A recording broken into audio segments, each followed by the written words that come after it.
بسم اللہ الرحمن الرحیم۔ لیکن رسول اللہ صلی اللہ علیہ وسلم نے ان اعمال کی نشاندہی کی ہے جن اعمال کو بجا لانے سے انسان جنت میں جائے گا لیکن حساب نہیں ہوگا۔ ایک ہی حدیث کے اندر 4 نشانیاں بیان کی ہیں۔ رسول اللہ صلی اللہ علیہ وسلم نے اگر کوئی جنت میں جانا چاہتا ہے بغیر حساب و کتاب کے تو آئیے ان 4 نشانیوں کو سمجھے۔ سب سے پہلی نشانی، لا يتطيرون ولا يكتوون ولا يسترقون وعلى ربهم يتوکلون۔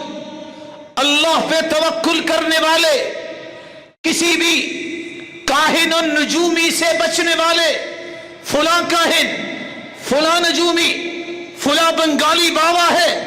رسول اکرم صلی اللہ علیہ وسلم کا فرمان ہے، من اتی عرافا او کاہنا فصدقه بما يقول فقد كفر بما انزل على محمد صلی اللہ علیہ وسلم۔ جو کسی نجومی کے پاس چلا جائے، کسی پامس کے پاس ہتھیلی دکھانے چلا جائے، کسی کاہن کے پاس چلا جائے، کسی ایسے شخص کے پاس جو لوگوں کو لوٹنے والے بیٹھے ہیں، آؤ میں تمہیں بتاتا ہوں تیری چیز کس نے چرائی ہے، اس طرح کے لوگوں کے پاس جانے والا اگر جا کے صرف پوچھ لے، اپنے ہاتھ اس کے سامنے پھیلا دے، لائنوں کو دیکھ کے بتائیے میری قسمت کیسی ہے، لم تقبل له 40 یوما، 40 دن تک اس کی عبادت قبول نہیں ہوتی۔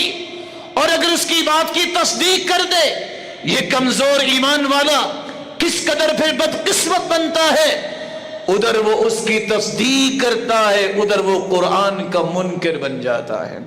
رسول اکرم صلی اللہ علیہ وسلم نے فرمایا، جو لوگ اس طرح کے کاہنوں کے پاس نہیں جاتے، اللہ پہ توکل کرتے ہیں، وَلَا يَكْتَبُونَ وَلَا يَتَطَيَّرُونَ، وہ فال نہیں نکالتے، ان کے عقیدے مضبوط ہوتے ہیں۔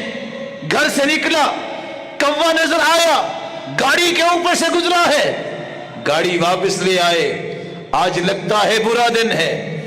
اس طرح کے فاسد عقیدے والے نہیں ہوتے، عقیدہ بھی مضبوط، رب پہ بھی توکل، کسی نجومی کے پاس بھی نہیں جاتے اور اپنے جسم پہ ڈم بھی نہیں لگاتے۔ قیامت کا دن ہوگا، اللہ انہیں بغیر حساب کی جنت میں داخل کریں گے۔